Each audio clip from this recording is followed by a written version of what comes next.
So very good morning. आज अपन इस lecture में बात करने वाले हैं जो आपकी जेनेटिक्स है, इसको अपन क्या करेंगे, डिस्कस करेंगे। आप सबको पता है अपनी सीईटी का जो एग्जाम है उसके अंदर अपना क्या चल रहा था, साइंस चल रही है। साइंस के अंदर आज अपन क्या देख लेंगे, आपकी जेनेटिक्स को देख लेंगे। जैसा कि मैंने आप सबको बता रखा है, आप जब भी जिस भी लेक्चर पर हो हमेशा ये वाला जो नंबर है, ये नंबर देख लीजिएगा कि ये लेक्चर कौन सा नंबर रहने वाला है। सारे लेक्चर सीक्वेंस वाइज आएंगे, कंप्लीट आपके सीईटी के साइंस के। तो हर बार आप क्या नोट कर लीजिएगा, ये जो लेक्चर नंबर की जो संख्या है, इस संख्या को हमेशा जो थंबनेल के ऊपर यहां पर जो लगा रहेगा, लिखा हुआ रहेगा, वो मतलब जो भी आपका लेक्चर रहेगा वो उस नंबर का आपका लेक्चर रहने वाला है। तो चलिए फिर बात कर लेते हैं जेनेटिक्स, जिसको क्या बोलते हैं, अनुवांशिकता अपन बोलते हैं। अब देखिए, इससे पहले आप चैनल पे नए तो चैनल को सब्सक्राइब जरूर कर लीजिएगा, क्योंकि कंप्लीट सीईटी की जो आपकी पूरी की पूरी साइंस है, इस साइंस को अपन इसी यूट्यूब चैनल के ऊपर कंप्लीट रूप से फ्री के अंदर क्या करने वाले हैं, कवर करने वाले हैं। अब बात आ जाती है इनके पीडीएफ नोट्स की। तो इनके जो नोट्स रहेंगे, जैसे जैसे अपने लेक्चर आते रहेंगे वैसे वैसे जो नोट्स रहेंगे वो आपको जो अपनी प्ले स्टोर के ऊपर एप्लीकेशन है दादीज ग्रुप ऑफ एजुकेशन, इसी नाम से, इसी चैनल के नाम से, इसकी लिंक आपको डिस्क्रिप्शन बॉक्स में मिल जाएगी, या डायरेक्ट प्ले स्टोर पे जाइएगा, वहां से ऐप को डाउनलोड आप कर लीजिए।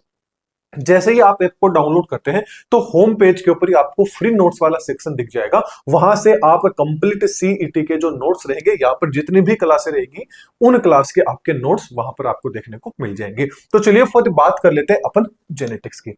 तो जेनेटिक्स में सबसे पहले जो इंपोर्टेंट पॉइंट्स है उन पॉइंट्स को डिस्कस कर लेते हैं। ये आपको हमेशा याद रखने हैं। पहला सवाल क्या जाता है कि जो आपका जेनेटिक्स शब्द है या जो जेनेटिक्स टर्म है, ये सबसे पहले किसने दी थी? तो याद रखना, जो आपके बेटसन नामक वैज्ञानिक थे, विलियम बेटसन, इन्होंने 1906 के अंदर ये शब्द आपका दिया था। जबकि अगला आ जाता है फादर ऑफ जेनेटिक्स किसको बोला जाता है। Very important very very important point है कि फादर ऑफ जेनेटिक्स किसको बोला जाता है। तो जो ग्रेगर जोहन आपके मेंडल है, इनको फादर ऑफ जेनेटिक्स के नाम से जाना जाता है। नेक्स्ट आ जाता है फादर ऑफ इंडियन जेनेटिक्स किसको जाना जाता है। तो डॉक्टर लालजी सिंह है, इनको फादर ऑफ इंडियन जेनेटिक्स के नाम से जाना जाता है। इसके अलावा जो आपका फादर ऑफ ह्यूमन जेनेटिक्स है, ये किसको बोला जाता है? तो फादर ऑफ ह्यूमन जेनेटिक्स जो आपके गिरोड नामक वैज्ञानिक है, इनको बोला जाता है। जबकि फादर ऑफ जो मॉडर्न जेनेटिक्स है, ये किसको जाना जाता है? आपके जो बेटसन नामक वैज्ञानिक है, उनको जाना जाता है इस नाम से। इसके अलावा फादर ऑफ एक्सपेरिमेंटल जो जेनेटिक्स है, वो किसको माना जाता है? जो आपके मॉर्गन नामक वैज्ञानिक है, इनको जाना जाता है। जबकि जो हेरिडिटी शब्द है, इस शब्द को थोड़ी देर में पता चलेगा कि हेरिडिटी आखिरकार क्या होती है। तो हेरिडिटी जो टर्म है, ये जो आपके स्पेंसर नामक वैज्ञानिक है, इनके द्वारा दी गई है। अब थोड़ा सा अपन बात कर लेते हैं। देखिए, आप सबको पता है अपन ने सीटी का जो बैच है, ये 12th एंड ग्रेजुएशन लेवल के अकॉर्डिंग चला रखा। 12th लेवल की बात करें तो आपको एक तो ये वाला पॉइंट याद रखना है, एक आपको ये वाला पॉइंट याद रखना है, इसके साथ साथ में एक ये वाला पॉइंट आपको याद रखना है। ये तीन तो आपको याद होने ही चाहिए, थोड़ा बहुत आप इसको भी याद रख लीजिएगा। बस ये चार जो आपके वर्ड है, ये शब्द है, यानी मतलब इन चारों को आपको याद रखना है। और यदि आप ग्रेजुएशन लेवल से है तो कंप्लीट आपको स्लाइड पढ़ लेनी है। बाकी 12th लेवल वालों के लिए ये चार के चार पॉइंट रहने वाले हैं। चलिए फिर अब बात कर लेते हैं जो आपकी जेनेटिक्स है, इस जेनेटिक्स के अपन किस चीज की स्टडी करते हैं। तो जेनेटिक्स में दो चीजों की अपन स्टडी करते हैं। पहले तो आ जाती है हेरिडिटी, दूसरा आ जाता है वेरिएशन। हेरिडिटी का मतलब आ जाता है वंशानुगति। वंशानुगति से मतलब क्या हो गया कि मतलब जो भी करेक्टर मेरे अंदर है, वो जो नेक्स्ट वाली जो जनरेशन रहेगी, मेरी जो नेक्स्ट जनरेशन आएगी, या आपके जो करेक्टर है, आपके जो नेक्स्ट जनरेशन आएगी, उनके करेक्टर क्या होंगे, आपस में मिलते जुलते रहेंगे। यही आपका क्या होता है, हेरिडिटी होता है। बोले तो माता पिता से संतान के अंदर जो भी मतलब लक्षण होते हैं, करेक्टर्स होते हैं, वो क्या होते हैं, वंशानुगत होते हैं। एक पीढ़ी से दूसरी पीढ़ी में क्या हो जाते हैं, ट्रांसफर हो जाते हैं। दूसरा आ जाता है वेरिएशन। वेरिएशन का मतलब हो गया कि कोई भी पर्टिकुलर इंडिविजुअल है या कोई भी जाति ले लीजिए, उसके अंदर यदि क्या आ जाता है, आपको अंतर देखने को मिलेगा।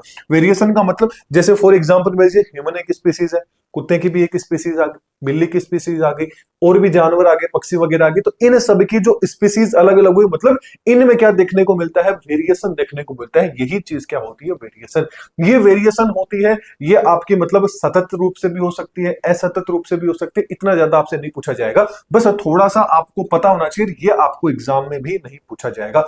इतना जरूर पूछा जा सकता है कि जो जेनेटिक्स है, इस जेनेटिक्स में अपन किन चीज की स्टडी करते हैं, तो याद रखना हेरिडिटी और जो आपका वेरिएशन होता है, बोले तो वंशानुगति एंड जो विभिन्नताएं होती है, इसका अध्ययन किसके अंतर्गत किया जाता है, जेनेटिक्स के अंतर्गत किया जाता है। बस इतनी सी चीज है, वो आपको याद रखनी है। तो चलिए फिर अब आगे बढ़ते हैं। अब इसके अंदर जेनेटिक्स में सबसे ज्यादा जो फोकस है, वो फोकस किन के ऊपर गया है, इन महाशय के ऊपर किया गया है। और ये जो आप डायग्राम देख रहे हैं, फोटो देख रहे हैं, ये फोटो किसकी आ जाती है, मेंडल की आ जाती है। तो सबसे पहले मेंडल का कंप्लीट जो बायोचीटा होता है, जिसको अपन बोलते हैं, पूरा का पूरा अपन सबसे पहले पढ़ेंगे। तो सबसे पहले बात करते हैं कि जो आपके मेंडल है, इन मेंडल का पूरा नाम क्या है, तो याद रखना ग्रेगर जोहन मेंडल क्या होता है, इनका पूरा नाम होता है। यह भी पूछा जा सकता है कि इनका जन्म कब हुआ था, तो इनका जन्म कब हुआ था, 22 जुलाई 1822 को क्या हुआ था, इनका जन्म हुआ था। डेट एक्यूरेट आपको याद रखनी है, ना एक पॉइंट इधर होना चाहिए, ना एक पॉइंट क्या होना चाहिए, उधर होना चाहिए।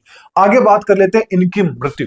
तो याद रखना इनकी जो मृत्यु है 6 जनवरी 1884 को क्या हो गई थी, इनकी मृत्यु हो गई थी। और कई बार यह भी पूछ लिया जाता है कि इनकी मृत्यु किस कारण हुई थी, तो याद रखना किडनी, बोले तो गुर्दे की जो आपकी बीमारी होती है, किडनी की जो बीमारी होती है, उसके कारण क्या हो गई थी, इनकी डेथ हो गई थी। दूसरा आ जाता है कि ये कहां पर रहते थे, कौन से देश में रहते थे। तो वेरी वेरी इंपॉर्टेंट पॉइंट है कि जो आपका ऑस्ट्रिया है, ऑस्ट्रिया के अंदर एक प्रांत होता है, उस प्रांत का नाम ये हो गया और उसके गांव का नाम आपका ये हो जाता है। तो उनके प्रांत और गांव दोनों का नाम भी आपको क्या होना चाहिए, पता होना चाहिए। कहां, ऑस्ट्रिया के इस प्रांत के इस गांव के अंदर क्या थे, आपके मेंडल रहा करते थे। फिर आ जाता है कि इनका ऑक्यूपेशन क्या था, मतलब काम, मतलब व्यवसाय क्या था, काम क्या था। तो ये क्या थे, एक तरह से आपके क्या थे, पादरी थे, क्या थे, मोंक थे, यानी भिक्षु, मोंक यानी जिसको अपन पादरी भी बोल देते हैं, क्या थे, ये आपके पादरी थे। और वैसे क्या थे, ये आपके वैज्ञानिक भी थे, थोड़े बहुत क्या थे, ये आपके वैज्ञानिक थे। और ये जो जहां पर भी पादरी थे, उस शहर का नाम क्या था, बून शहर का जो आपका चर्च था, उस चर्च के अंदर क्या थे, ये आपके पादरी थे। कौन, जो आपके मेंडल नामक वैज्ञानिक थे।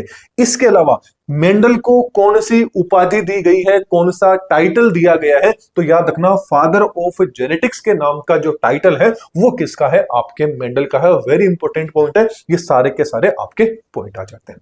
इसके बाद में थोड़े बहुत मेंडल ने जो एक्सपेरिमेंट किए थे, उनके बारे में अपन देख लेते हैं। तो मेंडल ने जिस प्लांट के ऊपर सबसे अच्छा एक्सपेरिमेंट या सबसे बढ़िया जो एक्सपेरिमेंट किया था, जो प्रचलित है, वो किसके ऊपर किया था, जो आपकी मटर आती है, जिनको अपन क्या बोलते हैं, गार्डन मटर के ऊपर इन्होंने, या जिसको अपन उद्यान मटर के नाम से अपन इसको बोल सकते हैं, इस मटर के प्लांट पर इन्होंने एक्सपेरिमेंट किया था। अब इस मटर के प्लांट का बोटनिकल नेम भी पूछ लिया जाता है, तो याद रखना पाइसम सेटाइवम क्या होता है, इसका बोटनिकल नेम होता है आपके मटर का। तो कौन से प्लांट पे किया था, मटर पे किया था, गार्डन मटर, यानी गार्डन जो आपका मटर है, उद्यान मटर जिसको बोलते हैं, उस पे किया था। और जिसका बोटनिकल नेम क्या आ जाता है, पाइसम सेटाइवम आ जाता है। अब पाइसम सेटाइवम या बोले तो मटर के अलावा भी इन्होंने एक प्लांट के ऊपर और एक्सपेरिमेंट किया था, जिसका नाम है हेरिसियम प्लांट है, इसके ऊपर भी इन्होंने एक्सपेरिमेंट किया था। इनका मतलब जो एक्सपेरिमेंट्स, मतलब जो भी इन्हें एक्सपेरिमेंट किया था, इसकी यदि टाइम ड्यूरेशन पूछ ली जाए, तो याद रखना 1865 से 1863 के बीच में इन्होंने क्या किया था, एक्सपेरिमेंट किए थे। इसके अलावा जो बुक इनके द्वारा प्रकाशित की गई है, पब्लिकेशन की गई है, तो वो कब की गई थी, 1866 के अंदर इन्होंने एक बुक पब्लिश की थी। और उस बुक का नाम क्या था, ये पूछ लिया जाता है, तो बुक का नाम है एक्सपेरिमेंट ऑफ प्लांट हाइब्रिडाइजेशन। बोले तो पौधों में हाइब्रिडाइजेशन का जो प्रयोग है, वो क्या था, इस बुक का नाम था। तो ये मेंडल से रिलेटेड कुछ इंफॉर्मेशन है, ये आपको हमेशा एग्जाम के अंदर पूछी जा सकती है, याद रखिएगा।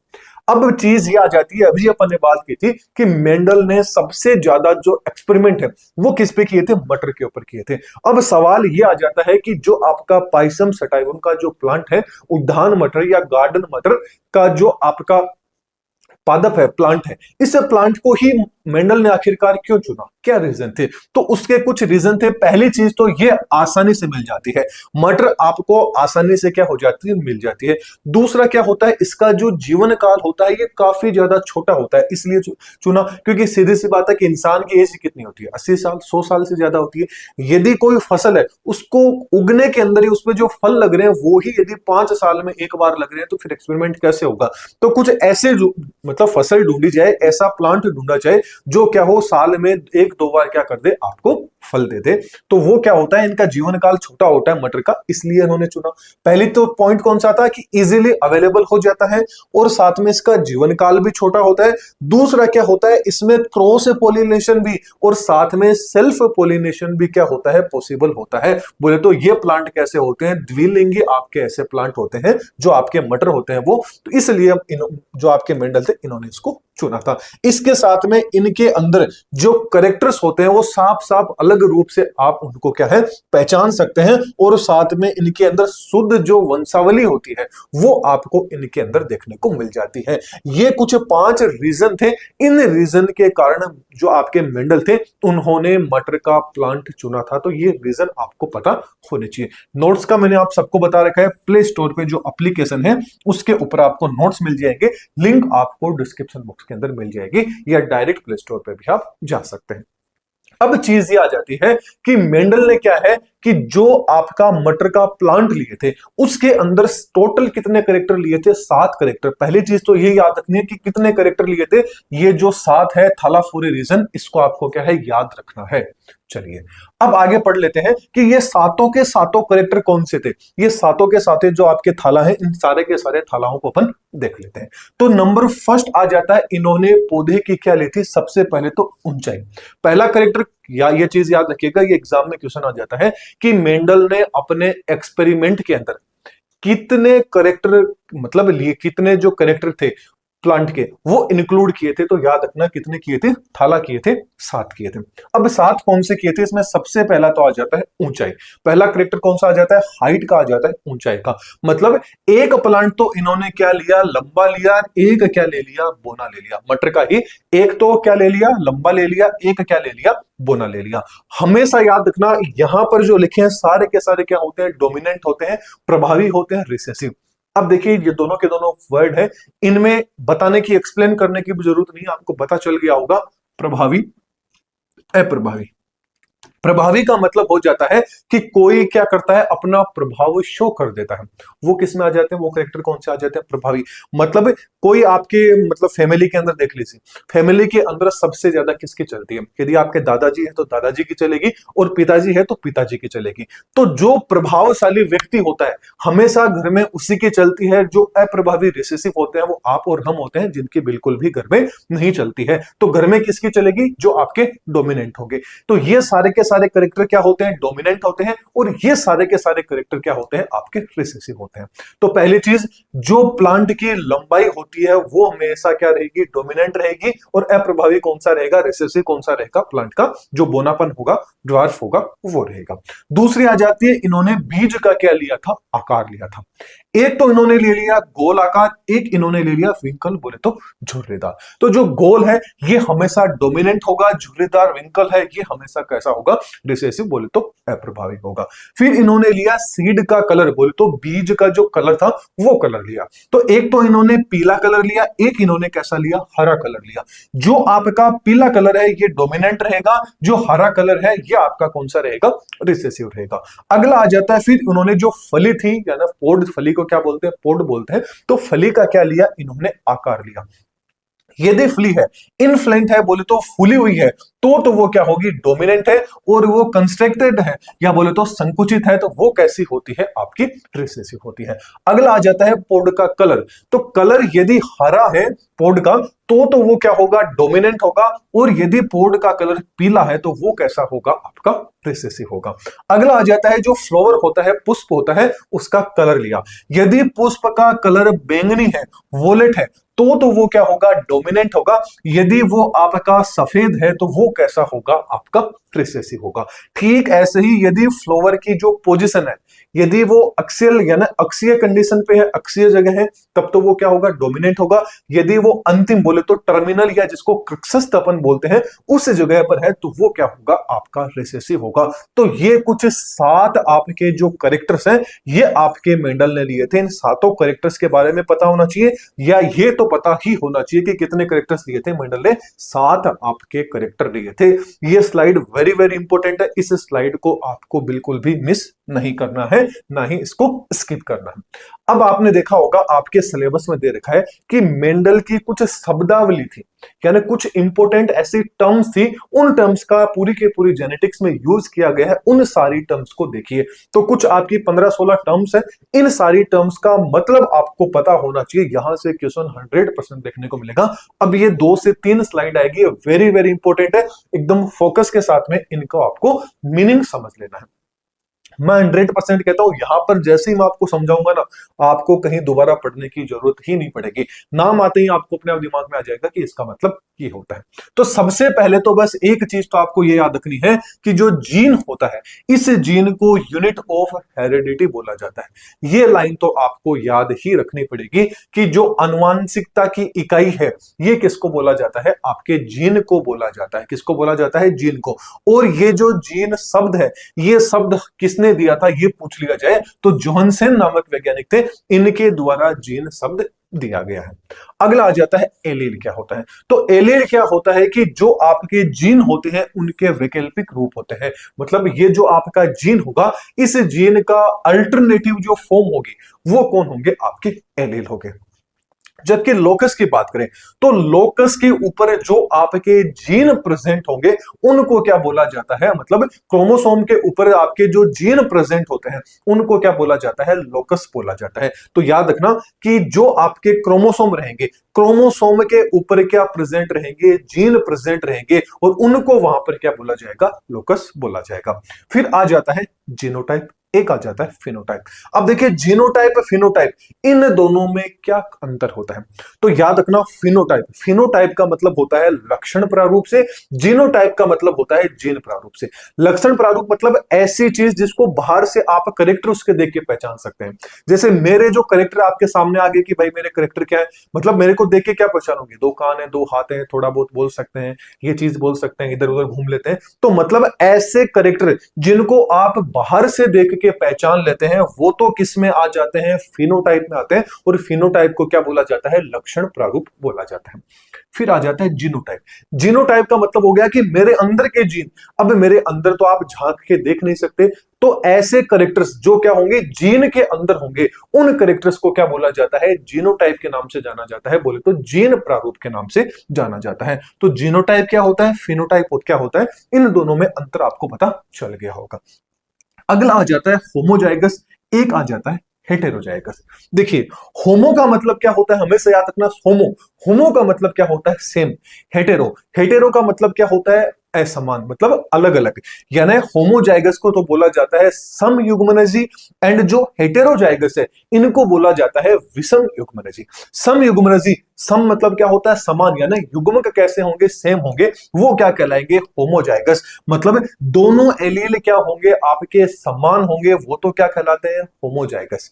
हेटेरोजाइगस, हेटेरो मतलब क्या होता है, विषम, जाइगस मतलब युग्मक, मतलब दोनों के दोनों एलील क्या होंगे, यदि आपके अलग होंगे तो वो क्या कहलाएंगे, हेटेरोजाइगस। होमोजाइगस क्या होता है, हेटेरोजाइगस क्या होता है, पता चल गया होगा। होमो मतलब समान, जाइगस मतलब क्या होता है, एलील हो गए, आपके युग्मक हो गए। यदि युग्मक आपके दोनों के दोनों सेम है, वो किस में आ जाएंगे, होमोजाइगस में। यदि आपके दोनों के दोनों युग्मक बोले तो जो एलील है वो आपके अलग है, वो किस में आ जाएंगे, हेटेरोजाइगस। जीनोटाइप फिनोटाइप, फिनोटाइप का मतलब क्या होता है, लक्षण प्रारूप, जीनोटाइप का मतलब जीन प्रारूप। यानी ऐसे कैरेक्टर्स जिनको आप बाहर से देख के ही पता लगा लोगे, वो तो किसके अंदर आ जाएंगे, फिनोटाइप में। और ऐसे कैरेक्टर जो क्या होंगे, जीन के अंदर होंगे, आनुवांशिक रूप से होंगे, वो किसके अंदर आ जाएंगे, आपके जीनोटाइप में आ जाएंगे। अगला आ जाता है डोमिनेंट एलील। एक आ जाता है डोमिनेंट एलील, एक आ जाता है रिसेसिव एलील। डोमिनेंट अभी अपन ने पढ़ा था, डोमिनेंट मतलब क्या होता है, प्रभावी, मतलब ऐसे एलील जो क्या करते हैं, अपना प्रभाव दर्शाएंगे, अपना असर दिखाएंगे, वो क्या कहलाएंगे, डोमिनेंट आपके एलील कहलाते हैं। दूसरा कौन सा था, रिसेसिव एलील। रिसेसिव एलील का मतलब हो गया कि यदि डोमिनेंट एलील प्रेजेंट है तो रिसेसिव एलील होगा, वो अपना प्रभाव नहीं दिखा पाएगा। अब फॉर एग्जांपल समझाने की कोशिश करता, आपके घर में आपके पिताजी भी हैं, आपके दादाजी भी हैं।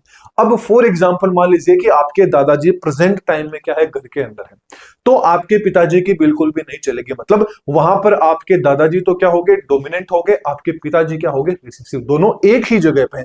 यदि दोनों के दोनों कैरेक्टर्स एक ही जगह पे होंगे, जहां डोमिनेंट भी प्रेजेंट है, रिसेसिव भी प्रेजेंट है, तो हमेशा डोमिनेंट के चलेगी, रिसेसिव की बिल्कुल भी नहीं चलेगी। यही मान लीजिए घर में यदि ओनली फॉर रिसेसिव वाला है, डोमिनेंट वाला है ही नहीं, मतलब आपके दादाजी घर में नहीं है, घर से बाहर गए हुए, आपके पिताजी हैं, तो ओनली फॉर अब उस टाइम किसके चलेगी, आपके पिताजी की चलेगी, मतलब वो अब क्या हो चुके हैं, यहाँ पर डोमिनेंट हो चुके हैं, और आप क्या हो चुके हैं, वहां पर रिसेसिव हो चुके हैं। चलिए अगला आ जाता है कोडोमिनेंट।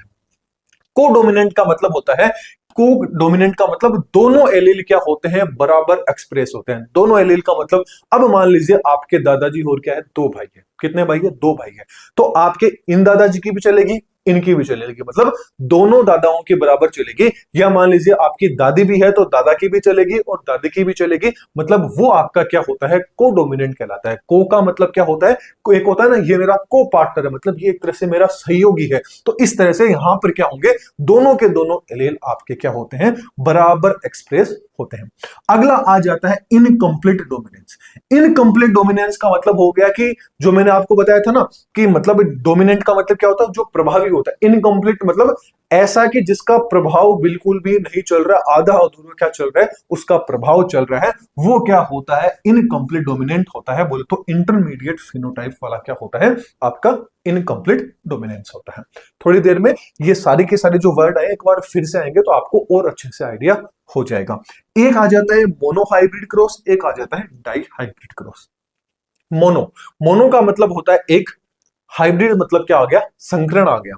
फिर आ जाता है डाई, डाई का मतलब दो, मतलब यदि एक ही करेक्टर वाले, यदि एक ही करेक्टर्स का क्या कराया जाए, आपस में क्रॉस कराया जाए, संकरण करा जाए, तो वो तो क्या होता है, मोनोहाइब्रिड क्रॉस होता है। ठीक ऐसे यदि दो अलग अलग करेक्टर्स के बीच में क्या कराया जाए, संकरण कराया जाए, तो वो क्या कहलाएगा, डाई हाइब्रिड क्रॉस कहलाता है। थोड़ी देर में इनको भी डिटेल में पढ़ेंगे, आपको और अच्छे से चीजें समझ में आ जाएगी। एक आता है टेस्ट क्रॉस, एक आता है बेक क्रॉस। इनको थोड़ा सा सॉरी, इनको थोड़ा सा बाद में देखेंगे, तब आपको ये अच्छे से आएंगे, क्योंकि इनका अपन बिल्कुल मतलब पूरा का पूरा एकदम पूरे का पूरा एक तरह से बोल सकते हैं कि चार्ट के रूप में पढ़ेंगे, तब आपको ये दोनों के दोनों टर्म्स अच्छे से समझ में आ जाएगा। एक आ जाता है विपुंसन, एक आ जाता है थैलीकरण।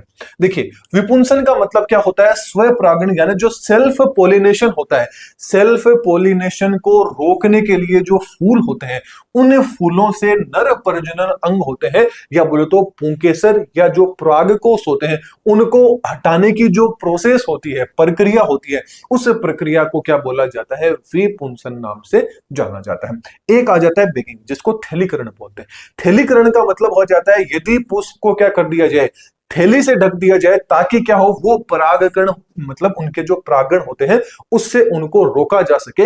ये प्रोसेस क्या कहलाती है, थैलीकरण कहलाती है। दोनों पॉइंट वेरी इंपॉर्टेंट है, इनको आप अच्छे से देख लीजिएगा। ये कुछ टर्म्स थी जिनके बारे में आपको पता होना चाहिए। अब अगला टॉपिक आ जाता है मेंडल्स के लॉ। ये सबसे ज्यादा इंपॉर्टेंट है कि मेंडल्स के इनहेरिटेड के कितने नियम थे। वेरी वेरी इंपॉर्टेंट है कि मेंडल के वंशानुगति के कितने नियम थे। नंबर में पूछ लिया जाए, एक थे, दो थे, तीन थे, चार थे, तो याद रखना मेंडल के कितने थे, आपके तीन नियम थे। कौन कौन से तीनों नियम के बारे में पता होना चाहिए, वेरी इंपॉर्टेंट पॉइंट है। पहला तो आ जाता है लॉ ऑफ डोमिनेंसी, यानी प्रभुत्व का नियम। दूसरा आ जाता है पृथक्करण का नियम, लॉ ऑफ सेरीगेशन। अगला आ जाता है स्वतंत्र अपघटन या स्वतंत्र अपव्यूहन का नियम, लॉ ऑफ इंडिपेंडेंट, जो आपका असॉर्टमेंट होता है, इसका नियम। तो तीनों के तीनों नियम वेरी वेरी इंपॉर्टेंट है। और दूसरी चीज आपको यह याद रखनी है, जो आपका लॉ ऑफ डोमिनेंट है एंड जो आपका सेरीगेशन वाला, डोमिनेंस वाला, सेरीगेशन वाला, ये दोनों के दोनों जो लो है ये मोनोहाइब्रिड क्रॉस, बोले तो एकल संकर संकरण का जो मेंडल का नियम है उसके ऊपर आधारित है, उस क्रॉस के ऊपर आधारित है। जबकि जो लो ऑफ इंडिपेंडेंट जो आपका असॉर्टमेंट होता है ये आपका डाई हाइब्रिड क्रॉस होता है, इसके ऊपर क्या होता है, निर्भर होता है। अब सबसे पहले अपन ये नियम है, इन नियम को पढ़ने से पहले एक बार तो देख लेते हैं मोनोहाइब्रिड क्रॉस क्या होता है, डाई हाइब्रिड क्रॉस क्या होता है, फिर अपन इन तीनों नियम को डिटेल के अंदर देख लेंगे। तो सबसे पहले बात कर लेते हैं मोनोहाइब्रिड क्रॉस की। नाम से पता चल गया, सबसे पहले आपको मैंने मतलब जो भी आपकी डेफिनेशन थी वो बता दी थी। मोनोहाइब्रिड, मोनो का मतलब एक ही कैरेक्टर्स को लेके, देखिए जो मैंने आपको बताए थे ना, यहाँ पे मेंडल ने टोटल कितने करेक्टर लिए थे, 7 करेक्टर लिए थे। कितने लिए थे, ये सातों के सातों करेक्टर लिए थे। ये सातों के सातों करेक्टर आपको हमेशा याद होने चाहिए। यहां पर जो मोनोहाइब्रिड क्रॉस है, इस मोनोहाइब्रिड क्रॉस के अंदर क्या लिया था, एक तो मेंडल ने क्या ली थी, प्लांट की हाइट, मतलब यदि प्लांट की हाइट को लेकर कराए, एक ही करेक्टर को लेकर कराए, ये एक ही करेक्टर है प्लांट की हाइट, हाइट मतलब प्लांट लंबा है या प्लांट बोना है, यदि ये एक ही करेक्टर लेके कराएंगे तो कौन सा हो जाएगा, मोनोहाइब्रिड क्रॉस आ जाएगा। फिर आ जाता है dihybrid. Dihybrid cross का मतलब यदि अपन 2 करेक्टर साथ में लेंगे, डाई हाइब्रिड क्रॉस में कौन से करेक्टर लेंगे, एक तो सीड की सेफ ले लेंगे, एक सीड का क्या ले लेंगे, कलर ले लेंगे। ये दोनों यदि अपन लेंगे वो कौन सा आता है, डाई हाइब्रिड क्रॉस आता है। अब ट्राई हाइब्रिड भी होता है, फोर्थ हाइब्रिड भी होता है, फिफ्थ भी होएगा, टेट्रा भी होएगा, हर तरह का होता है। लेकिन आपके सिलेबस के अंदर डाई हाइब्रिड यानी 2 ही क्रॉस दिए गए हैं, और यदि ट्राई भी आ जाए, ट्राई भी आ जाए, टेट्रा भी आ जाए, तो किस तरह से आपको चीजें याद रखनी है, ये सारी के सारी चीजें अपन आगे देख लेंगे। चलिए फिर अपन किसकी बात कर रहे थे, जो मोनोहाइब्रिड क्रॉस है इसकी बात कर रहे थे। तो मोनोहाइब्रिड एक ही करेक्टर को, तो यहां पर जो आपके मेंडल थे इन्होंने एक करेक्टर कौन सा लिया, प्लांट का एक तो लंबा पौधा ले लिया, एक कौन सा ले लिया, बोना ले लिया। जो लंबा था एक तो क्या ले लिया, टॉल ले लिया, एक ड्वार्फ ले लिया। अब देखिए जो लंबा था इसको मेंडल ने कैपिटल टी से डिनोट किया, जो बोना था उसको स्मॉल टी से डिनोट किया। ये सारे के सारे क्या है, जनक है, बोले तो आपके पेरेंट्स आ जाते हैं, क्या आ जाते हैं, जनक आ जाते हैं। इनसे यदि युग्मक निकाले तो कैपिटल टी, इससे निकाले तो आपका क्या आ जाता है, स्मॉल टी, एंड क्या आ जाता है, आपका स्मॉल टी आ जाता है, राइट। अब यदि आप इनका क्रॉस करवाते हैं तो एक युग्मक ये हो गया, एक ये हो गया। तो ओवरऑल बात करें जो आपकी F1 जनरेशन आएगी इसमें एक तो कैपिटल टी आएगा, एक क्या आएगा, स्मॉल टी। ये कौन सी आ जाती है, आपकी F1 पीडी आ जाती है। कौन सी आ जाती है, आपकी F1 पीडी आ जाती है। F1 पीडी के अंदर आप देखोगे तो सारे के सारे क्या थे, आपके लंबे थे, लेकिन ये क्या होते हैं, आपके अशुद्ध लंबे होते हैं। कैसे होते हैं, आपके अशुद्ध लंबे, सारे के सारे लंबे तो हैं लेकिन कैसे हैं, इम्प्योर टोल है। कैसे है, इम्प्योर टोल है। क्यों, क्योंकि यहां पर देखिए एक छोटा वाला टी आ गया, लेकिन इनको लंबे क्यों बोला है, इनको लंबा इसलिए बोला है, अभी अपन ने बात की थी कि मेंडल ने के अकॉर्डिंग जो आपका कैपिटल टी होता है ये अपना प्रभाव दर्शा देगा। मतलब ये आपके दादाजी मान लीजिए, ये आपके पिताजी मान लीजिए, तो घर में किसकी चलेगी, दादाजी की चलेगी, मतलब कैपिटल टी की यहां पर चलेगी। तो F1 जनरेशन आपसे जस्ट पीछे वाली जनरेशन थी, इसके अंदर हमेशा किसकी चलती थी, दादाजी की चलती थी। तो यहां पर किसकी चलेगी, दादाजी की। इसलिए F1 जनरेशन के अंदर जितने भी पौधे आएंगे वो सारे के सारे क्या होंगे, आपके लंबे होंगे, लेकिन अशुद्ध इम्प्योर क्या होंगे, लंबे होंगे। इनकी मजबूरी है कि इनको लंबा रहना पड़ेगा, लेकिन प्योर रूप से ये लंबे बिल्कुल भी नहीं है। अब क्या होगा, जो आपकी F1 जनरेशन थी, इस F1 जनरेशन के अंदर क्या कराएंगे, सेल्फ पोलिनेशन कराएंगे। क्या कराएंगे, स्वयं परागण की प्रोसेस कराई जाती है, सेल्फ पोलिनेशन की प्रोसेस कराई जाती है। सेल्फ पोलिनेशन के अंदर क्या होता है, अभी अपन ने पढ़ा था, सेल्फ पोलिनेशन के अंदर जो आपका कैपिटल टी, आपका capital T, small T, capital T, small T, इनके बीच में क्या कराया जाएगा, आपका क्रॉस कराया जाएगा। इनके बीच में क्या कराया जाएगा, क्रॉस। इस कैपिटल टी का इसके साथ में कराएंगे तो कैपिटल टी आ जाता है, सॉरी कैपिटल टी आ जाता है। इस कैपिटल टी का स्मॉल, तो कैपिटल पहले आएगा, स्मॉल टी बाद में आएगा। इस टी का इसके साथ में कराएगा तो याद रखना कैपिटल हमेशा आएगा, स्मॉल बाद में आएगा। इस टी का इसके साथ में कराएंगे तो small T and small T आपका यहां पर देखने को मिलेगा। अब जो सवाल है वो सवाल ये आ जाता है कि यहां आप इसे डायग्राम को देखोगे तो यहां पर जीनोटाइप क्या होगा, फिनोटाइप क्या होगा, F2 जनरेशन का। पहली चीज मैं आपको क्लियर कर देता हूं, ये क्वेश्चन आ सकता है एग्जाम के अंदर कि जो मोनोहाइब्रिड क्रॉस था, इस मोनोहाइब्रिड क्रॉस के अंदर F1 जनरेशन में क्या देखने को मिला था। तो F1 जनरेशन में क्या देखने को मिला था कि सारे के सारे प्लांट कैसे आपको देखने को मिले थे, अशुद्ध इम्प्योर आपको लंबे टोल देखने को मिले थे। या ओवरऑल बात करें तो आपको F1 जनरेशन में प्लांट कैसे देखने को मिले थे, लंबे प्लांट आपको देखने को मिले थे। दूसरा क्वेश्चन अब ऐसे आएगा कि जो आपकी F2 जनरेशन थी, ये जो जनरेशन निकल के आई है जब अपन ने F1 जनरेशन के अंदर सेल्फ पोलिनेशन कराया था, स्व परागण कराया था, तब क्या निकल के आई है, आपकी F2 जनरेशन निकल के आई है। अब जो F2 जनरेशन रहेगी, इस F2 जनरेशन के अंदर जो लक्षण प्रारूप रहेंगे यानी फिनोटाइप रहेगा एंड जो जीनोटाइप रहेगा, जीन प्रारूप रहेगा, ये आखिरकार क्या रहेगा, मेन चीज बस ये दो ही आपसे पूछी जाएगी। ये पूरा का पूरा जो चेकर बोर्ड है इसको याद रखने की बिल्कुल भी जरूरत नहीं है, बस ये जो डेटा मैं आपको यहां बताऊंगा वो डेटा आपको याद रखना है। पहली चीज आपको क्या याद रखनी है, F1 जनरेशन। ये पूछ लिया जाए कि F1 जनरेशन का जो आपका फिनोटाइप था, लक्षण प्रारूप था, वो क्या था। तो याद रखना कि F1 जनरेशन के अंदर जितने भी आपके प्लांट थे, पौधे थे, वो सारे के सारे क्या प्राप्त हुए थे, लंबे प्राप्त हुए थे। यदि जीनोटाइप फिनोटाइप पूछ लिया जाए तो, यही यदि जीनोटाइप पूछ लिया जाए तो जीनोटाइप में जीन आप देख के बताएंगे, एक एरा आ रहा था, कैपिटल आ रहा था, एक स्मॉल आ रहा था।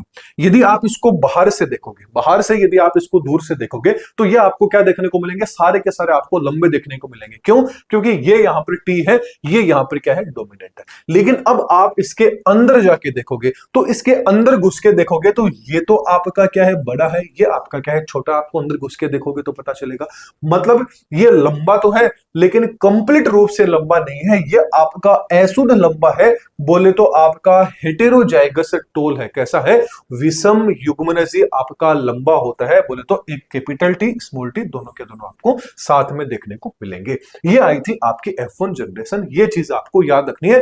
F1 के बारे में पूछ लिया जाए, अब पूछ लिया जाए F2 जनरेशन में आपका फिनोटाइप एंड जीनोटाइप क्या देखने को मिला था। F2 जनरेशन की बात करें तो गौर से देखिए, बाहर से आप यदि देखोगे, यदि इस चेकर बोर्ड को F2 जनरेशन है, यदि आप इसको बाहर से देखोगे, चलिए इसको पैक कर देते हैं। यदि आप इसको बाहर से देखोगे तो बाहर से देखने पर आपको क्या पता चल रहा है, ये लंबा है क्योंकि यहाँ पे टी है, बड़ा वाला टी ये भी है, बड़ा वाला टी यहाँ पे, मतलब तीन तो आपके क्या है, लंबे हैं, और दोनों के दोनों छोटे हैं, तो सीधी सी बात, अपना प्रभाव तो कोई प्रकट नहीं कर पाएगा। तो ये तो तीन लंबे हैं, एक क्या है, पूर्ण रूप से, मतलब तीन तो आपके क्या है, लंबे हैं, और एक आपका क्या है, पूर्ण रूप से छोटा है, मतलब बोना है। तीन पूर्ण रूप से लंबे हैं, बाहर से देख के तो ये पता चल रहा है तीनों के तीनों लंबे हैं, और एक क्या है, इसमें छोटा है। ये तो लक्षण प्रारूप पता चल गया। अब बात करते हैं इनके जीन की, है ना, अंदर के साइड में घुस के देखोगे तो ये दोनों के दोनों टी क्या है, आपके सेम है, तो अपन एक लिख देंगे। यहाँ पे एक बड़ा वाला टी है, छोटा वाला, एक बड़ा वाला है, एक छोटा वाला है, मतलब बड़ा छोटा दोनों सेम कितने आपके, दो है, और ये दोनों के दोनों छोटे हैं, मतलब क्या आ गया, एक।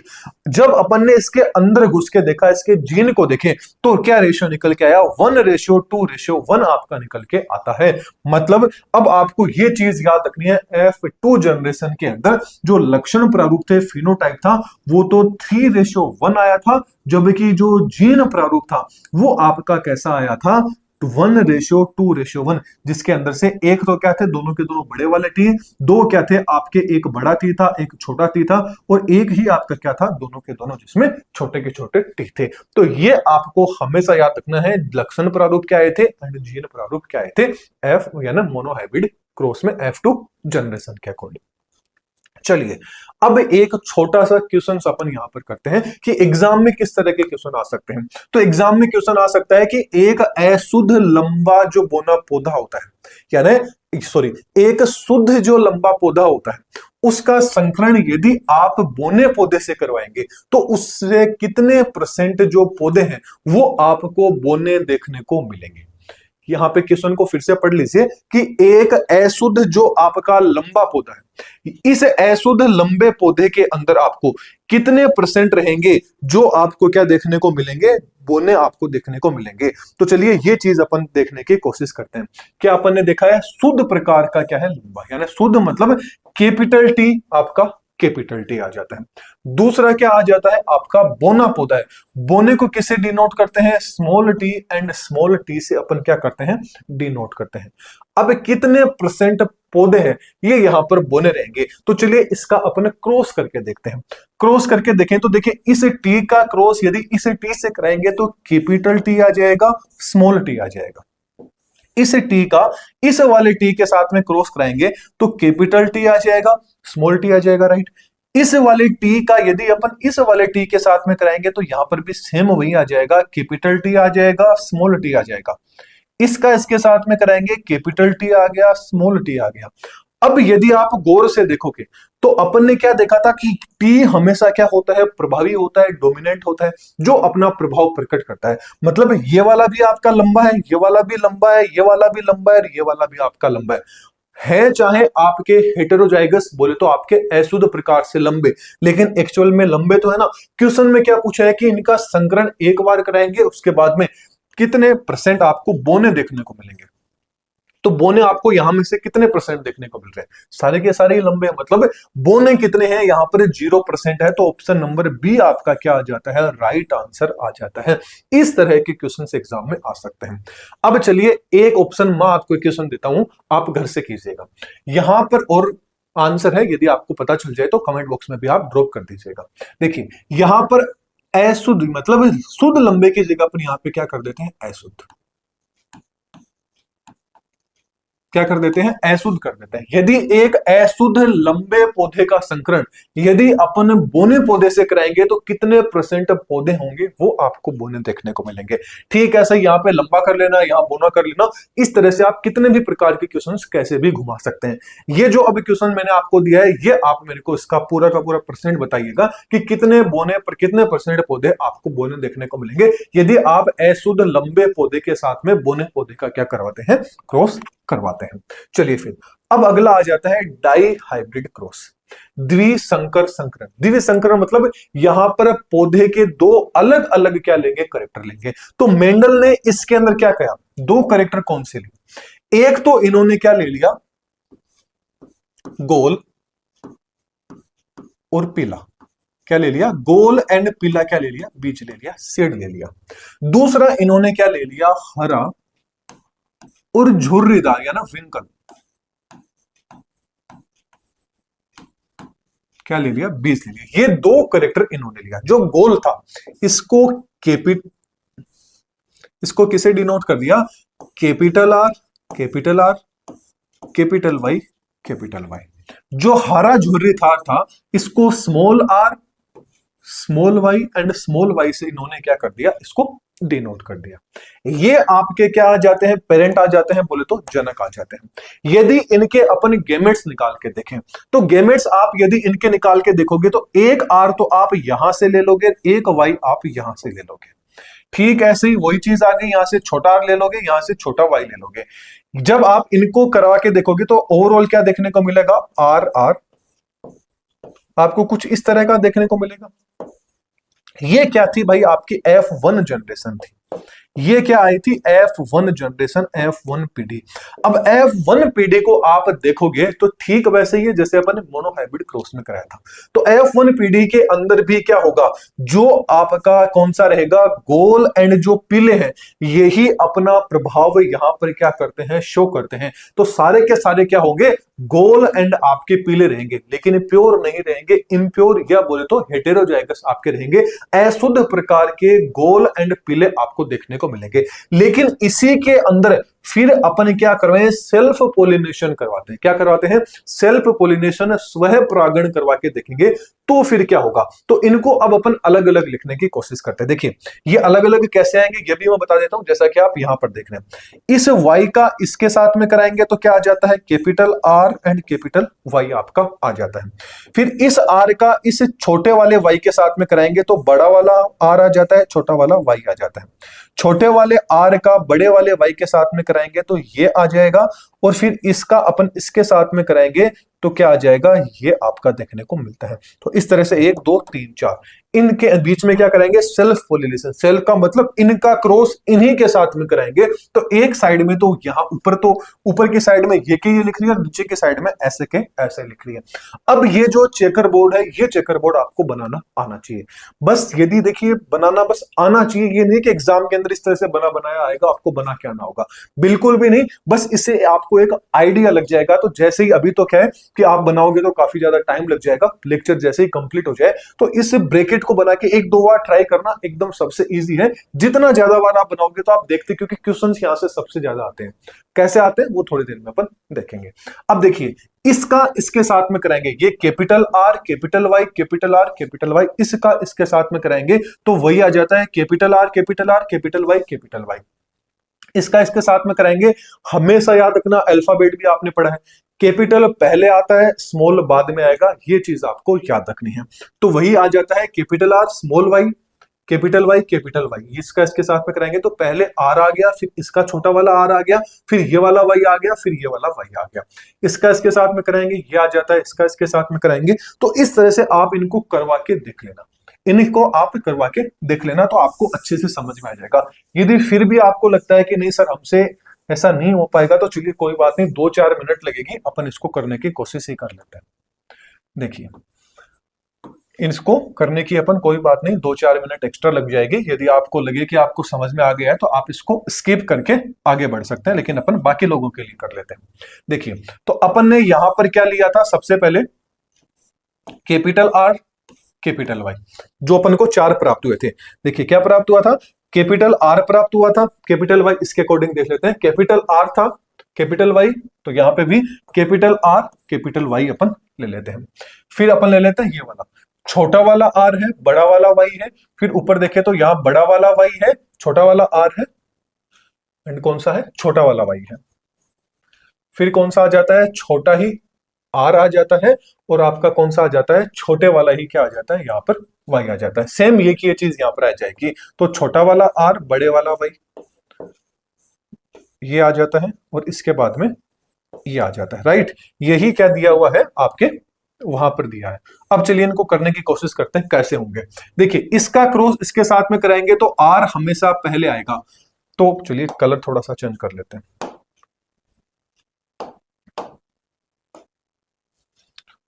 चलिए तो इसका इसके साथ में कराएंगे तो आर आर वाई वाई ये वाला आ जाएगा, राइट। अब इसका इसके साथ में कराएंगे तो मैंने क्या बोला है, आर पहले आएगा, फिर छोटा वाला आर आएगा, फिर आपके दोनों के दोनों क्या आ जाएंगे, यहां पर वाई आ जाएंगे। फिर इसका इसके साथ में कराएंगे तो क्या आएगा, सबसे पहले बड़ा आर आ गया, फिर ये वाला आ गया, फिर बड़ा वाला वाई आएगा, फिर छोटे वाला वाई हमेशा आएगा।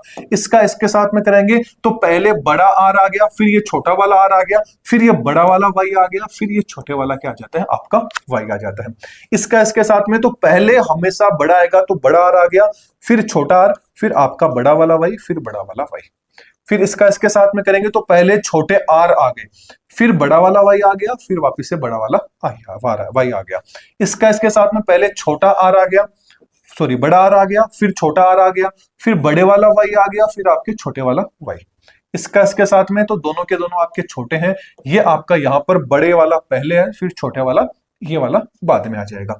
इसका इसके साथ में तो बड़े वाला आर आ गया, फिर वापस से यहां बड़ा ही आर है वो आ गया, यहां छोटा वाई है लेकिन यहां बड़ा, तो पहले बड़ा वाई आएगा उसके बाद में छोटा वाई आएगा। इसका इसके साथ में कराएंगे तो पहले तो कौन सा आ गया, बड़ा वाला आर आ गया, फिर छोटे वाला आ गया, फिर यहाँ पे बड़े वाला आ गया, फिर आपका कौन सा आ गया, छोटे वाला। इसका इसके साथ में तो वापस दोनों आर बड़े के बड़े, दोनों के दोनों आर बड़े के बड़े। अब वाई भी यहाँ भी छोटा है, यहाँ भी वाई आपका क्या है, छोटा है। इसका इसके साथ में कराएंगे तो पहले बड़ा वाला आर आ गया, ये बड़ा वाला आर आ गया, फिर छोटे वाला आर आ गया। अब यहाँ भी छोटा है, यहाँ भी छोटा है, तो कैसे भी आप छोटा छोटा लिख सकते हैं। इसका इसके साथ में करवाएंगे तो सबसे पहले आर बड़ा आ गया, फिर आर क्या आ गया, छोटा वाला, फिर बड़े वाला वाई आ गया, फिर छोटे वाला वाई। इसका करके देखें तो पहले दोनों के दोनों छोटे आ रहे हैं, फिर बड़ा वाई है क्योंकि यहाँ पे सबसे बड़ा है, फिर वाला छोटा आ जाएगा। फिर इसका इसके साथ में करेंगे, पहले बड़ा आर आ गया, फिर छोटे वाला आर आ गया, फिर दोनों में से कोई भी आप वाई लिख सकते हैं। आगे देखें तो यहां पर वही है, दोनों के दोनों आर छोटे हैं, दोनों के दोनों वाई क्या है आपके छोटे हैं। इस तरह से आप इस चेकर बोर्ड को बना सकते हैं बिना देखे, एक बार घर पे बनाने की कोशिश कीजिएगा वीडियो कंप्लीट होने के बाद। ये क्या आ जाती है आपकी F2PD। ये कौन सी आ गई आपकी F2 जनरेशन आ जाती है। अब F2 जनरेशन अपन ने निकाली, तो अब चीज आपको क्या याद रखनी है। अब यहां F1PD की बात करें तो आपको ये याद रखना है कि F1PD के अंदर क्या आ रहे हैं, अशुद्ध गोल एंड आपके क्या आ रहे हैं, पीले आ रहे हैं। क्या आ रहे हैं, अशुद्ध गोल एंड पीले, मतलब गोल एंड पीले क्या होंगे F1 जनरेशन के अंदर आपको देखने को मिलते हैं। जबकि F2 जनरेशन की बात करें तो F2 जनरेशन के अंदर जो फिनोटाइप एंड जो जीनोटाइप होगा वो क्या होगा, ये आपको याद रखना है। याद कैसे रखोगे आप, कि सबसे पहले आपको क्या करना है याद रखने के लिए, कि जो आपका 9:3:1, ये तो आपका क्या होगा, जीनो, मतलब जो आपका फिनोटाइप होगा, बोले तो आपका लक्षण प्रारूप होगा। यहां पर देखिए जो 9 है, 9 तो आपको क्या देखने को मिलेंगे, गोलाकार एंड आपको पीले देखने को मिलेंगे। इस पूरे के पूरे चेकर बोर्ड के अंदर आप देखोगे तो 9 तो आपको कैसे देखने को मिलेंगे, गोल एंड पीले आपको देखने को मिलेंगे। ठीक ऐसे ही 3 क्या देखने को मिलेंगे, गोल एंड आपको हरे देखने को मिलेंगे। 3 ही आपको झुर्रीदार एंड पीले आपको देखने को मिलेंगे। एंड एक आपको क्या देखने को मिलेगा, झुर्रीदार एंड हरा आपको क्या देखने को मिलेगा, एक देखने को मिलेगा जब आप पूरे इस चेकर बोर्ड को देखोगे। अब देखिए ये चीज जो एग्जाम के अंदर आएगी, ज्यादातर देखिए आज मतलब पहले एग्जाम इतने ज्यादा कंपटीशन नहीं हुआ करता था, डायरेक्ट दे दिया जाता था कि F2 जनरेशन के अंदर फिनोटाइप क्या आया था, 9:3:3:1 ये ऑप्शन आ जाता था। लेकिन आजकल आंसर ये हो गया है 9:3:3:1, ये तो क्या आ जाता है, आंसर में आ जाता है। पूछ ये लिया जाता है कि 9 क्या है, 3 क्या है, 3 क्या है, यहाँ पे 1 क्या है। तो 9 तो क्या है आपके गोलाकार एंड पीले हैं, आपको याद रखना है। 3 क्या है, गोलाकार एंड हरे हैं, और 3 ही क्या है, झुर्रीदार और पीले है। एक आपका क्या है, झुर्रीदार एंड आपका हरा आ जाता है। ये इस तरह से आपको फिनोटाइप याद रखना है, और टोटल ये भी आपको याद रखना है 9:3:3:1 आ जाता है। फिर आ जाता है जीनोटाइप। जीन प्रारूप भी आपको याद रखना है, 122, 412, 121, ये क्या आता है, जीनोटाइप यहां पर निकल के आ जाता है किसका, डाई हाइब्रिड क्रॉस का। तो ये तो क्या आ जाता है, फिनोटाइप आ जाता है। जीनोटाइप क्या आएगा अभी बताया, 122 आ जाता है, 212 क्या आ जाते हैं, सॉरी 412 एंड क्या आ जाते हैं 121। ये आपका क्या आ जाएगा, पूरा का पूरा जीनोटाइप आ जाएगा। तो जीनोटाइप एंड फिनोटाइप दोनों के दोनों आपको याद रखने। अब सवाल ये आ जाता है कि एग्जाम में इनका क्वेश्चन कैसे आएगा। तो क्वेश्चन पहला तो आपके सामने आ गया कि जो आपकी F2 जनरेशन है, इस F2 जनरेशन के अंदर जो फिनोटाइप है, इस फिनोटाइप का जो अनुपात है वो अनुपात आपको बताना है F2 जनरेशन का। अब F2 जनरेशन का फिनोटाइप आप कैसे निकालोगे, F2 जनरेशन का फिनोटाइप कैसे निकालोगे, क्योंकि आपको ये तो दिया ही नहीं है कि भाई F2 जनरेशन के अंदर फिनोटाइप आपको निकालना किसका है, मोनोहाइब्रिड का निकालना है या डाई हाइब्रिड का निकालना है या ट्राई हाइब्रिड का निकालना है, किसका निकालोगे। जब आप इसको गौर से देखोगे तो पहली चीज मैंने आपको बताए थे कि आपको फिनोटाइप और जीनोटाइप दोनों के दोनों याद होने चाहिए। यदि अपन सबसे पहले बात कर लेते हैं मोनोहाइब्रिड क्रॉस की, एकल संकर संकरण की। एकल संकर संकरण की बात करें तो फिनोटाइप यहां पर पूछ रहा है। तो फिनोटाइप देखिए क्या आया था, 3:1 आया था। क्या आया था, 3:1 आया था किसका, मोनोहाइब्रिड क्रॉस का। जबकि डाई हाइब्रिड क्रॉस का अभी अभी जस्ट अपन फिनोटाइप पढ़ के आ रहे हैं, क्या था, 9:3:3:1। अब यहां पर देखिए इन दोनों में से कौन से ऑप्शन दे रखे, तो गौर से आप देखोगे तो आपको 9:3:3:1 देख रखा है, तो यहां पर ये वाला आंसर करेक्ट हो जाता है। यदि यहां पर ये नहीं देखे 3:1 दिया हुआ आता तो आपका 3:1 क्या आ जाता है, राइट आ जाता है, क्योंकि F2 जनरेशन में फिनोटाइप पूछ रहा है। तो इस तरह के भी क्वेश्चन आ सकते हैं। यहां फिनोटाइप नहीं होके जीनोटाइप भी नाम आ सकता था, तो आपको जीनोटाइप बता देना था। चलिए पहला क्वेश्चन तो ऐसे हो सकता है। दूसरे क्वेश्चन की बात करें, दूसरा क्वेश्चन है कि एक पादप है, उसे पादप का जो जीनोटाइप, मतलब जो जीनोटाइप है वो जीनोटाइप क्या है, कैपिटल ए छोटा वाला है। फिर छोटा वाला बी, छोटा वाला बी, छोटा वाला सी एंड छोटा वाला सी। तो इसकी जो F2 जनरेशन रहेगी, इस F2 जनरेशन का जो जीन प्रारूप होगा, वो जीन प्रारूप आखिरकार क्या होगा। अब आप गौर से देखोगे तो यहां पे क्या है, बड़ा है, यहां पे क्या है, छोटा है। लेकिन ये सारे के सारे क्या, बड़ा छोटा बिल्कुल भी नहीं है। ये सारे के सारे क्या आ जाते हैं, यहां पर छोटे भी आ सॉरी छोटे भी आ सकते थे, तो यहां पर बड़े वाले बी भी आ सकते थे, बड़े वाले सी भी आ सकते थे, या जरूर नहीं है ए भी आता, एक्स वाई जेड भी आ जाता, कैसे भी कुछ भी आ सकता था। तो लेकिन यहां पर अब अपन को एग्जामिनर ने यहां पर आपको थोड़ा सा कंफ्यूज कर दिया कि भाई इस तरह की चीज तो अभी तक पढ़ी नहीं अपन ने। तो आप यदि गौर से देखोगे तो यहां पर बड़ा छोटा का जो पेड़ है, वो पेड़ सिर्फ ये एक ही है, बाकी सारे के सारे क्या है आपके छोटे, मतलब ये सारे के सारे तो आपके कट गए। अब एक बड़ा है, एक छोटा है, ये आपने कहां पर देखा था, ये अपन ने कहां पर, मतलब ये एक तरह से मान लीजिए आपका क्या है, विषम युग्मनजी है। ये कैसा है आपका, विषम युग्मनजी है। विषम युग्मनजी के अंदर किसके पूछा है, F2 जनरेशन का, और है क्या, एक ही, मतलब एक ही करेक्टर यहां पर आपको देखा है। अब यदि यहां पे ए बड़ा नहीं होके, सपोज करो ऐसे भी हो सकता था, बी बड़ा हो जाता, बी छोटा हो जाता, फिर ये वाला छोटा हो जाता, तो आपको यहां पर दो करेक्टर देखने को मिल जाते, राइट, दो देखने को मिल जाते। तब ये क्या हो जाता, डाई हाइब्रिड। प्रेजेंट टाइम में क्या एक ही दे रखा है, तो ये क्या आ जाता है, मोनो हाइब्रिड।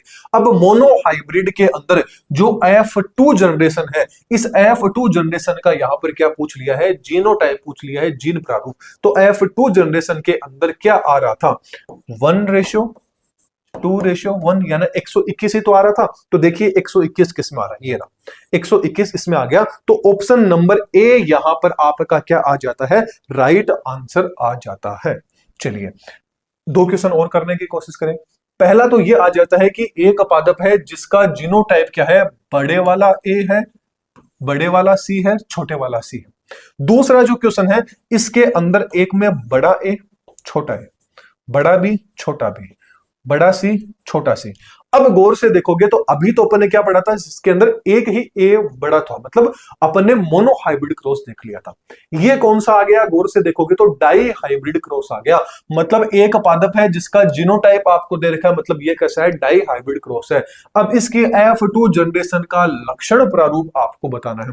तो जल्दी से याद कीजिए, F2 जनरेशन का लक्षण प्रारूप डाई हाइब्रिड क्रॉस का जस्ट अभी पढ़ के आ रहे हैं। आई थिंक जहां तक मेरे को पता है ये वाला ही होगा। तो इसका आंसर क्या आ जाएगा आपका, ये वाला आंसर क्या आ जाता है, राइट आ जाता है। ये हो गया। अब अगला आ जाता है कि भाई यहाँ पे तो 3 आ गए, तो ये डाई की जगह क्या हो गया, ट्राई हाइब्रिड क्रॉस आ गया। अब आप कहोगे भाई ट्राई हाइब्रिड क्रॉस तो सर आपने पढ़ा है ही नहीं है। अब देखना डाई हाइब्रिड क्रॉस कैसे निकालते हैं, ट्राई हाइब्रिड। थोड़ा सा आपको एक ट्रिक बताता हूं, आपको ये चीजें याद करने की भी जरूरत नहीं पड़ेगी, यदि आप ये मानते हैं कि नहीं सर हमारी मेमोरी तो इतनी अच्छी नहीं है कि हम चीजों को याद कर लें। आपको सिर्फ मोनो हाइब्रिड क्रॉस का याद रखना है। मोनो हाइब्रिड क्रॉस का जो लक्षण प्रारूप था वो 3 बनाया था, राइट। अब आपको क्या करना है, डाई हाइब्रिड, मतलब इसको क्या कर देंगे, इंटू 2 कर देंगे, तो क्या आ जाएगा आपका डाई हाइब्रिड क्रॉस का लक्षण प्रारूप आ जाएगा। कैसे, इसको क्या करेंगे, इससे मल्टीप्लाई कर देंगे। तो मल्टीप्लाई आई थिंक ऐसे ही होता होगा,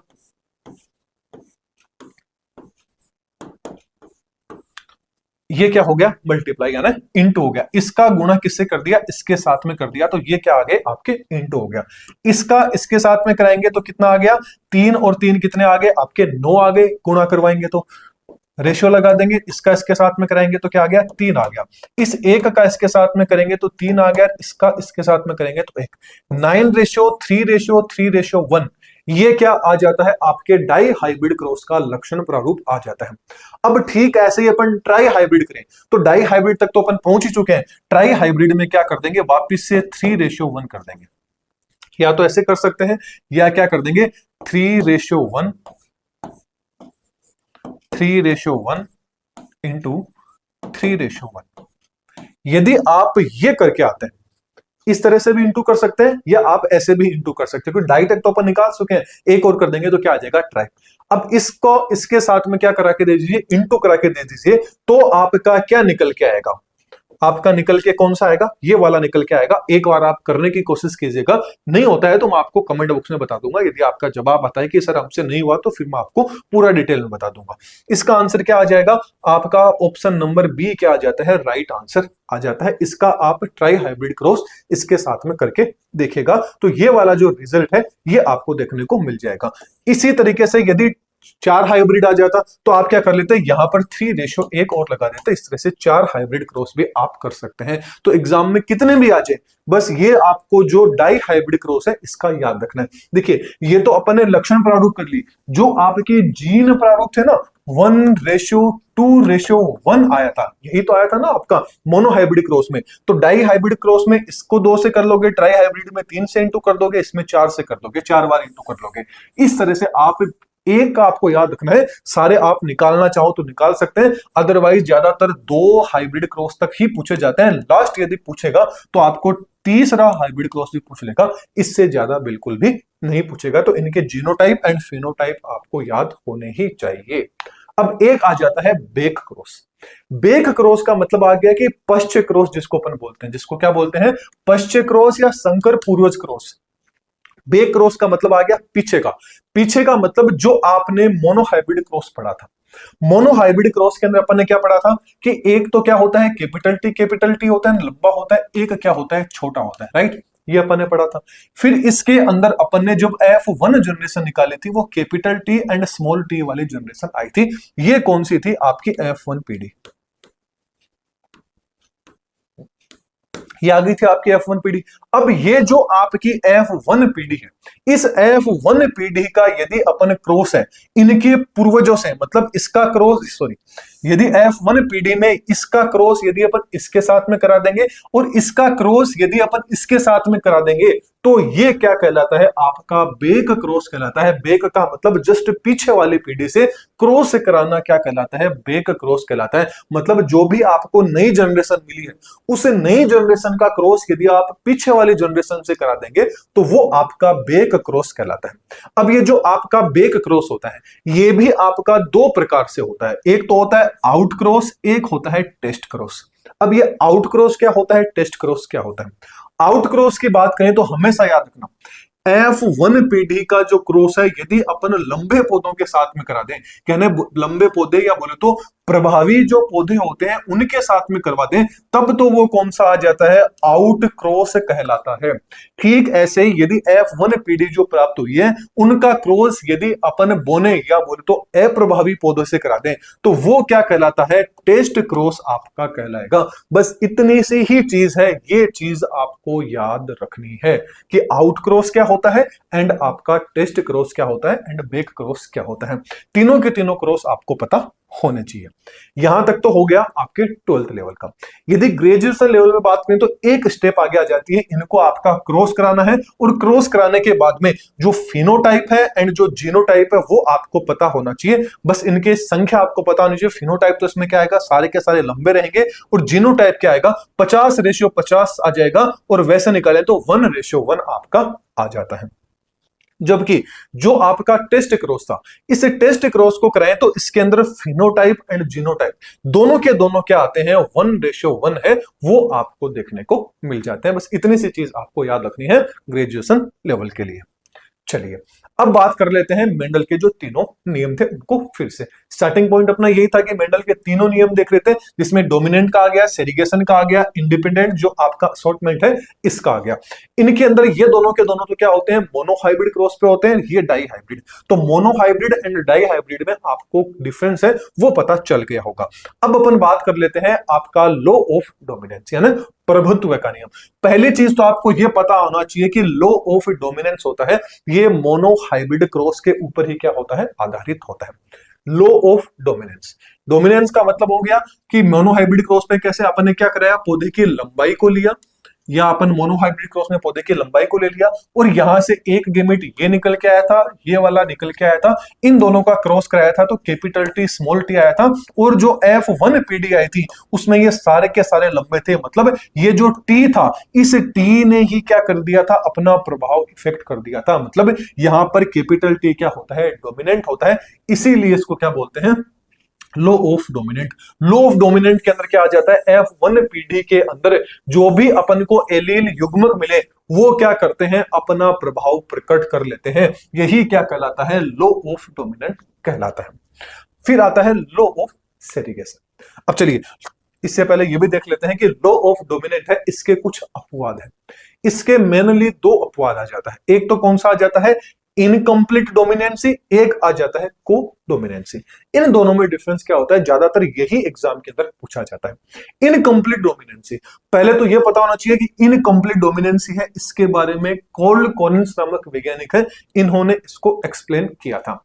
कौन से प्लांट के ऊपर किया था, तो याद रखना मिराबिलिस जालापा या 4 o'clock प्लांट या स्नैपड्रैगन एंटीराइमन या स्वान पुष्प, ये सारे एक ही प्लांट के नाम है। तो आपको याद रखना है मिराबिलिस जालापा, 4 o'clock, स्नैपड्रैगन या जो आपका स्वान पुष्प है। इस प्लांट के ऊपर इन्होंने क्या किया था, एक्सपेरिमेंट किया था। अब इसको इनकम्प्लीट ऑफ डोमिनेंस क्यों बोलते हैं। अभी अपन ने पढ़ा कि मेंडल ने क्या बताया था कि जो आपका अपने लंबा पौधा लिया था, छोटा पौधा लिया था, इनके बीच में क्रॉस कराया था, तो capital T small T F1 generation में आपको यही देखने को मिला था। मतलब यहां पर देखा था कि ये जो कैपिटल टी है ये अपना प्रभाव प्रकट करेगा। तो ये सारे के सारे क्या हो रहे थे, आपके लंबे हो रहे थे, ऐसुद हो लेकिन थे तो लंबे थे ना। लेकिन जब इन्होंने मिराबिलिस जालापा पे ये एक्सपेरिमेंट किया तो मिराबिलिस जालापा का जो पुष्प था उसका जो कलर था, एक तो इन्होंने क्या ले लिया, जो कैपिटल आर था इससे तो इन्होंने इसका जो लाल कलर था उसको डिनोट कर दिया और स्मॉल आर को व्हाइट पुष्प से क्या कर दिया, डिनोट कर दिया। अब यदि इसके गेमेट की बात करें तो यहां से तो क्या आ जाएगा, ये वाला आर निकल जाएगा और यहां से ये वाला आर निकल जाएगा। जब F1 जनरेशन की बात करेंगे तो capital R and small R आ जाएगा, राइट। यही था मेंडल के अकॉर्डिंग अभी तक। ये कौन सी आ जाती है, F1 पीढ़ी। अब जब मेंडल भाई साहब ने जो बताया था उनके अकॉर्डिंग तो क्या होने चाहिए थे, ये लाल कलर का है, ये व्हाइट कलर का है, ये लाल कलर का। तो सारे के सारे जो F1 जनरेशन में प्लांट मिले हैं ये सारे के सारे कैसे होने चाहिए थे, अशुद्ध लाल कलर के होने चाहिए थे। लेकिन एक्चुअल में रिजल्ट क्या निकल के आया, ये पिंक कलर निकल के आ गया। मतलब जो अनएक्सेप्टेड था ना, कि मेंडल ने सोचा ही नहीं था, वो चीज निकल के आ गई। तो क्या निकल के आ गया, लाल कलर की जगह क्या निकल के आ गया, पिंक कलर, बोले तो गुलाबी कलर में। गुलाबी कलर कैसे हो गया कि थोड़ा बहुत करेक्टर इसका आ गया, थोड़ा बहुत इसका आ गया। जब आप लाल और व्हाइट कलर को मिलाते हैं ना तो लगभग थोड़ा बहुत वो पिंक कलर का आपको, गुलाबी कलर से आपको दिखने को मिल जाता है। तो दोनों के ही करेक्टर इसमें आ गए। इसलिए मतलब ना तो ये वाला अपना प्रभाव पूरी तरीके से प्रकट करवाया, ना ही ये वाला प्रभाव अपनी पूरी तरीके से प्रकट करवाया। मतलब दोनों के दोनों ही क्या रह गए, आपके डोमिनेंट नहीं रह गए। तो दोनों के दोनों क्या आ गए, इनकम्प्लीट डोमिनेंसी यहां पर शो हो जाती है। मतलब कोई तीसरा ही कलर यहां पर निकल के आ जाता है। बस यही क्या था, आपका इनकम्प्लीट डोमिनेंसी था। अब यहां तक तो आप 12th वालों के लिए हो गया। अब यदि अपन ग्रेजुएशन लेवल पे जाए तो बस आपको इतना याद रखना है, इसका जो जीनोटाइप था एंड जो फिनोटाइप था वो एग्जैक्ट सेम आया था। वो क्या था, 1:2:1, 1:2:1। यदि आप 12th लेवल में है तो भी आप इसको याद रख लोगे तो कोई भी आपको दिक्कत नहीं होने वाली है। बाई चांस हो सकता है कि एग्जाम में आ जाए कि जो इनकम्प्लीट डोमिनेंसी है इसका जीनोटाइप एंड फिनोटाइप क्या आया था। या आपसे ऐसे भी पूछा जा सकता है कि मेंडल का, या बोले तो जो पूरी की पूरी जेनेटिक्स है, इसके अंदर ऐसा कौन सा नियम है जिसके अंदर जीनोटाइप एंड फिनोटाइप ये दोनों के दोनों सेम आए थे। तो याद रखना इनकम्प्लीट जो डोमिनेंसी है इसके अंदर जीनोटाइप एंड फिनोटाइप दोनों के दोनों क्या आए थे, आपके सेम आए थे। और इनकम्प्लीट डोमिनेंसी के बारे में जो कार्ल कॉलिन्स नामक वैज्ञानिक है इनके द्वारा बताया गया था। जो भी चीज मैंने बताई पूरी की पूरी चीज यहां पर थ्योरी के फॉर्म में आ जाती है। अगला जो अपवाद था वो आ जाता है कोडोमिनेंस। यह भी पूछा जा सकता है कि लॉ ऑफ जो डोमिनेंस था उसके अंदर जो दो अपवाद थे वो अपवाद कौन से थे। तो पहला तो आपका कौन सा था, इनकम्प्लीट डोमिनेंस, और दूसरा कौन सा है, कोडोमिनेंस। जो कोडोमिनेंस है इसके अंदर क्या एग्जांपल आ जाता है, पशुओं की दो त्वचा का रंग होता है। आपने देखा होगा जो गाय वगैरह होती है, कई गायों के दो कलर आपको देखने को मिल जाते हैं, white colour and black colour. एक तरह से बोले जिसको अपन चित कबरा कलर बोलते हैं। तो ये जो चित कबरा कलर होता है ये कायदे से मेंडल के अकॉर्डिंग तो या तो कोई भी गाय थी उसका कलर पूरी तरीके से व्हाइट होना चाहिए था या उसका कलर पूरी तरीके से ब्लैक होना चाहिए था, लेकिन ना तो व्हाइट रहता है ना ही ब्लैक रहता है, ये क्या आ जाता है कोई मिक्स, मतलब दोनों कलर ही साथ में अपना प्रभाव क्या कर देते हैं, शो कर देते हैं, ना ही कोई तीसरा कलर आया, दोनों ने थोड़ा थोड़ा क्या कर दिया, अपना योगदान दे दिया। उसको क्या बोलते हैं, को डोमिनेंट। को का मतलब क्या होता है, सहयोगी से होता है, बोलते हैं ना ये मेरा को असिस्टेंट है, ये मेरा को पायलट है, जैसे प्लेन वगैरह होता है, एक तो पायलट होता है, को पायलट, को पायलट का मतलब उसका सहयोगी होता है। ठीक ऐसे ही को डोमिनेंस में क्या होता है, दोनों ही क्या कर देंगे, अपना अपना थोड़ा प्रभाव शो कर देंगे। एक तो इसका एग्जांपल क्या आ जाता है, पशुओं की जो त्वचा का कलर होता है, जिसकी आप इसका कलर देख सकते हैं एकदम अच्छे से, एकदम फैशन के अंदर आप देखो तो इसका जो कलर देखोगे, इसके इस कलर के ऊपर आप देख रहे हैं भूरा कलर भी हो गया, ब्राउन भी आ गया, साथ में व्हाइट कलर भी आ जाता है। ठीक ऐसे अगला क्या आ जाता है, जो मानव का रक्त समूह होता है ना, जो ए बी ब्लड ग्रुप होता है, वो भी क्या आ जाता है, कोडोमिनेंसी का क्या आ जाता है, आपका एग्जाम्पल आ जाता है। तो इस एग्जाम्पल को भी आपको याद रखना है। चलिए अगला जो नियम है वो आ जाता है पृथक्करण या बोले तो सेग्रीगेशन का लो, या इसको अपन लो ऑफ प्योरिटी ऑफ गेमेट बोले तो युग्मकों की शुद्धता का नियम भी बोलते हैं, और इसको क्या बोलते हैं, मोनोहाइब्रिड क्रॉस। अब जो मोनोहाइब्रिड क्रॉस है, इसी के ऊपर क्या है, ये पृथक्करण का नियम आधारित है।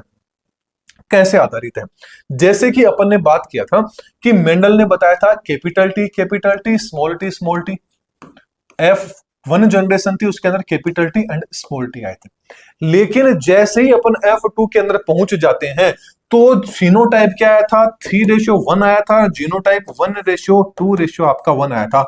मतलब यहां पर कैपिटल टी थे, capital T and small T, यही तो आया था अपना फिनोटाइप, यही तो आया था, जिसमें 1:1 ये आ जाता है, ये वाला आपके 2 थे, ये वाला आपका 1 था। मतलब सब सारे के सारे गेमेट्स थे, उन गेमेट्स क्या हो गए, पृथक हो गए, सबने क्या कर दिया, अपना अपना, मतलब एक तरह से मान लीजिए सारे के सारे गेमेट क्या हो गए, आपके अलग अलग हो गए, और अलग अलग व्यवहार उन्होंने क्या कर दिया, शो कर दिया। यही क्या कहलाता है, पृथक्करण का बोले तो लो ऑफ सेग्रीगेशन का नियम, जो F2 जनरेशन में देखने को मिल जाएगा। फिर आ जाता है लो ऑफ इंडिपेंडेंट असॉर्टमेंट, जिसको बोलते हैं, मतलब ये किसके अंदर आ जाता है, मेंडल का जो डाई हाइब्रिड का क्रॉस है, इसके अंदर आपका आ जाता है।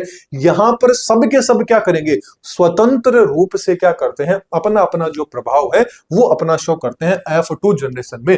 आपने देखा होगा F1 जनरेशन के अंदर आप अभी अभी पढ़ के आ रहे हैं, ये आपको देखने को मिला था, जिसमें क्या थे, सारे के सारे अशुद्ध रूप से लाल एंड कैसे थे, पीले कलर के थे F1 में। लेकिन F2 जनरेशन में जैसे ही आप पहुंचे तो 9:3:1, ये तो आपका क्या निकल के आया था, फिनोटाइप निकल के आया था। जीनोटाइप क्या निकल के आया था, 122 निकल के आया था, या 121, 242 या 222, आप अलग अलग तरीके से, मेरी याद करने की ट्रिक अलग है, आपकी याद करने की ट्रिक अलग हो सकती है।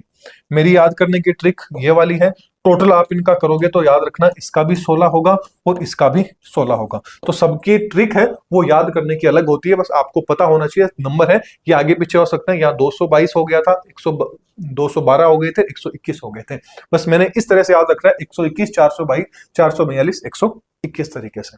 सबकी अपनी अपनी ट्रिक होती है, जिस ट्रिक से आप याद कर सको उस ट्रिक से याद कर लीजिएगा। आगे बात कर लेते हैं कि जो आपके मेंडल थे, इस मेंडल के जो आपके नियम है ना, इन नियमों को जिन वैज्ञानिकों ने संशोधित किया था, उन वैज्ञानिकों के नाम आपको पता होने चाहिए। तो 3 वैज्ञानिक थे जिन्होंने मेंडल के जो नियम थे, इन नियमों के अंदर कुछ ना कुछ क्या किया था, संशोधन किया था। कौन कौन से थे, पहले वैज्ञानिक का नाम है ह्यूगो डी व्रिस, दूसरे का आ जाता है कॉल कोरेंस, तीसरे का आ जाता है वॉन सेनबार्ग। तो याद रखना ये जो 3 वैज्ञानिक हैं, इनका योगदान भी काफी ज्यादा है आपके जेनेटिक्स में। इनका जो योगदान रहने वाला है, जिसमें इनकम्प्लीट डोमिनेंसी का अपन ने देख लिया था, ये म्यूटेशन में अपन बाकी के जो वैज्ञानिक हैं इनका भी योगदान, अभी तो जेनेटिक्स के और भी अपने लेक्चर आएंगे, उनके अंदर इनका भी अपन क्या देख लेंगे, योगदान देख लेंगे। तो आज वाला लेक्चर था, इस पे पर्टिकुलर फोकस अपन ने किसके ऊपर किया है, जो आपके मेंडल से रिलेटेड जितने भी आपके सिलेबस के अंदर थे, उन सारी के सारी चीजों को अपन ने देख लिया है। इस आज वाले लेक्चर के नोट्स हो गए, या बोले तो सीईटी के साइंस के जो नोट्स रहेंगे, यहाँ पर जो भी क्लासेस रहेंगे उसके नोट्स आपको प्ले स्टोर पे जो अपनी एप्लीकेशन है दादीज ग्रुप ऑफ एजुकेशन, इस प्ले स्टोर वाली एप्लीकेशन पर आपको देखने को मिल जाएंगे। इसके अलावा ये कुछ और भी सोशल मीडिया है, इनको भी आप फॉलो करना चाहे तो कर सकते हैं। वीडियो पसंद आई तो वीडियो को लाइक कीजिएगा, चैनल पे नए तो चैनल को सब्सक्राइब कीजिएगा। तो चलिए फिर अगले वीडियो के अंदर फिर मिलते हैं। Thank you.